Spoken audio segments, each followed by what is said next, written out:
Hello, welcome to lesson 4 of color symbolism. Our substrand for today is colors and their association in nature. A quick recap of what we learned last time.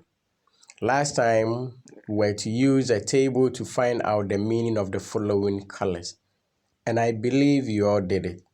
So the colors include pink, violet, orange, silver, and magenta.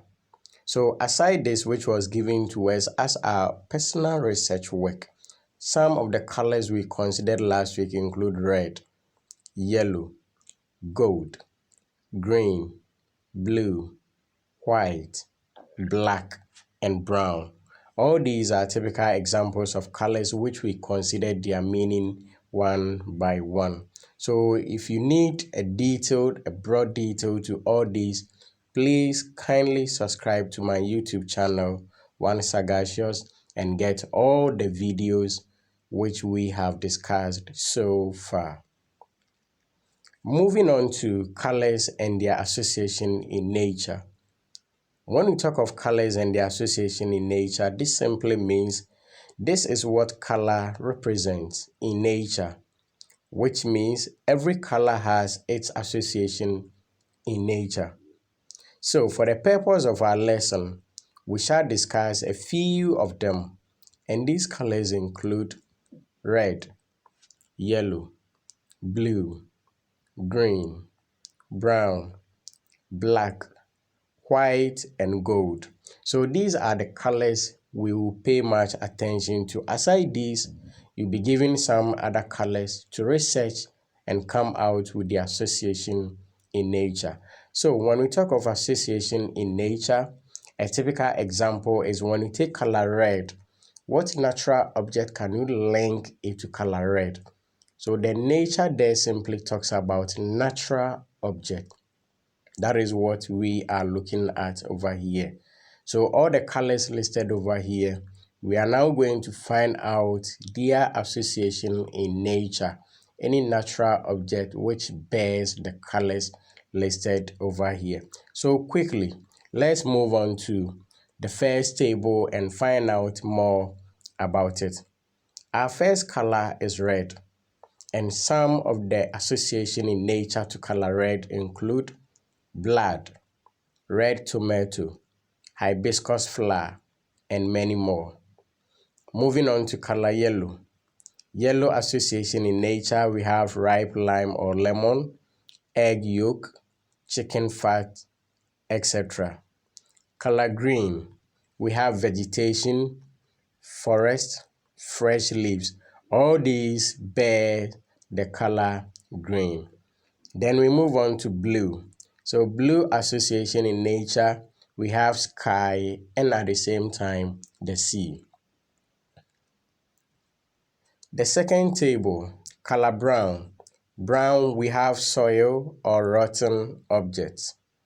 Then black. Black, its association in nature, we have night, ebony, and at the same time charcoal. All these are association in nature to color black. We move on to white. White, we have egg, eggshell, and cotton. All these, when we look at it in natural realm, they all bears color white. And finally, gold. So gold, we have gold metal, chicken fat, ripe pineapple or apple, orange juice, etc. All these, on the other hand, they also bears color gold. So when we talk of association in nature, it simply means when a color is given, you need to look around and find out any natural object which bears the color which we are talking about. Let's now move on to making of art. And making of art, our first video will give us a clue or intro to what we will be doing as we proceed on.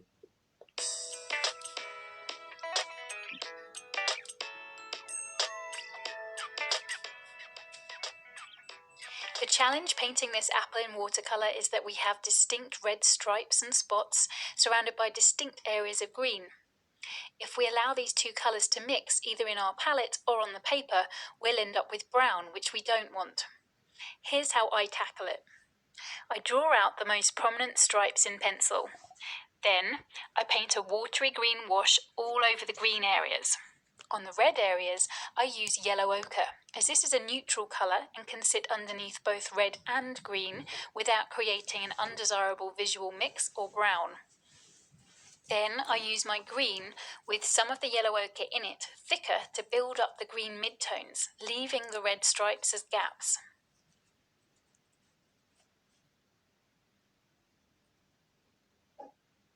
Once it's dry, I build up a reddy-brown mix on the areas of that colour. I then use my red mixture on the most red stripes, creating the dots and lines with my brush that are a feature of the pattern.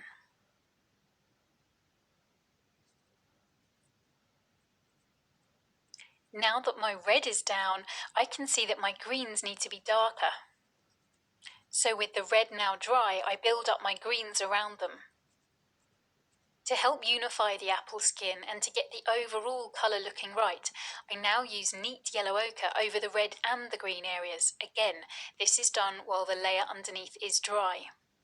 Only now I'm more confident that these green and red midtones are as dark as they should be, do I go in with my darkest reds. Once this dark red is down, it will be harder to work around it without it bleeding.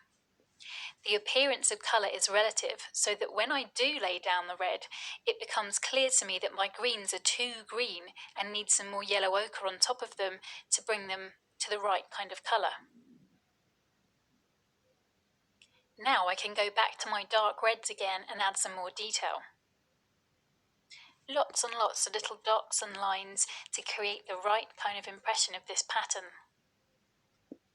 Finally, I can step right back and, once dry again, I can add a little bit more dark green in and then a final few dark red details too.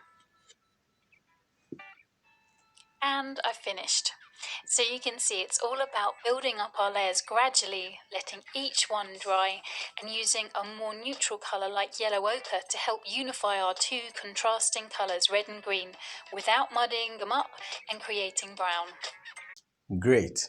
Let's now discuss the video we just watched. So question number 1 says what? How many colors did the artist use? From the video, we observed that the artist used more than 3 colors. So some of the colors we observed include green, yellow, red, and brown. So these are the colors the artist used in producing the video we just watched. Then the second question or the third question says, did the artist mix any of the colors to obtain other colors? The answer is yes. From the video we saw, the artist mixed 1 or 2 colors in order to produce other colors. So the artist was able to mix red and green, and when the artist mixed red and green, the artist finally obtained brown. This tells you that when you mix your red and your green, you end up obtaining brown. So the artist did so by mixing 2 colors to obtain brown. Let's now move on to video 2 as well.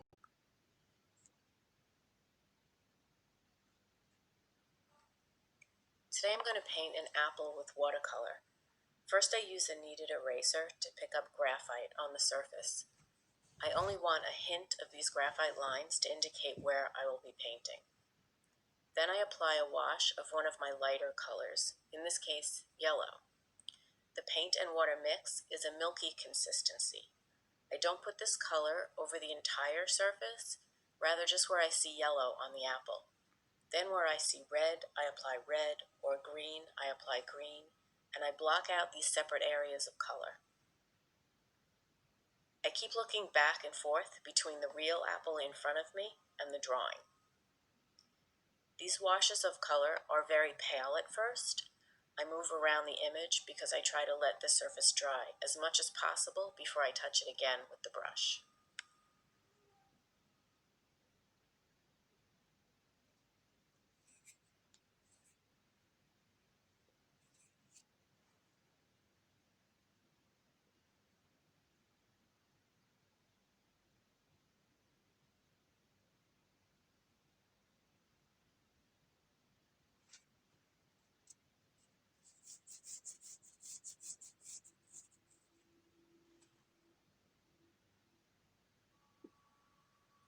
this point, the form of the apple is beginning to take shape.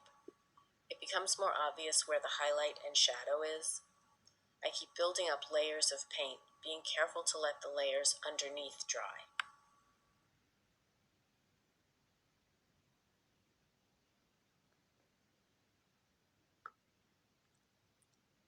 So let's keep observing and watch By the having video. lots of contrast in your image, you can get something to look very realistic.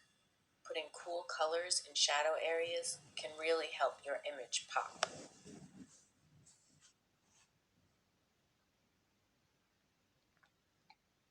The artist is almost done. Looking at how beautiful the artwork is. So I feel the painting is complete when I have good form and highlights and darks and detail. And then I feel like it's done. Wow. So this is the outcome of the video or the painting we just watched. Very interesting and very nice, of course. So let's move on to what we need to do next. So our homework for today, we are to watch video 2 again and produce a prototype of it. This is very simple. The video we just watched, which is this. We need to watch the video again, and after watching the video again, we are now coming to produce a prototype of it. The second one, you are to use a water-based paint. An example of a water-based paint is a poster color. Aside poster color too, we have acrylic as a water-based paint. Because we are painting, no pencil color or crayon is accepted here. So we want water-based paint in order to understand the concept of where we are dragging the whole thing towards. Then the third one is you have to produce your artwork on any of the following material. We have sketchbook or sketchpad, A3 paper, and at the same time A4 paper. So you have to look around and pick any of these and produce your prototype on it. When you finish with your painting, send all answers through my email address sagacious59@gmail.com or my WhatsApp handle 0240900650. Don't forget to take a snapshot and forward all your painting or your artwork through any of these means. So next week on Creative Art Time, we now move on to designing. And the aspect under designing which we lay much emphasis on is printing. So you can do a little research under printing before even we start everything. Aside all this, don't forget to subscribe to my YouTube channel at One Sagacious. And once you subscribe, any video, any audio, any research, any painting which I upload, you easily get a notification. Come online and follow me with my daily or weekly tidbits. This is where we wrap up for today. See you same time on another peaceful day. Bye for now.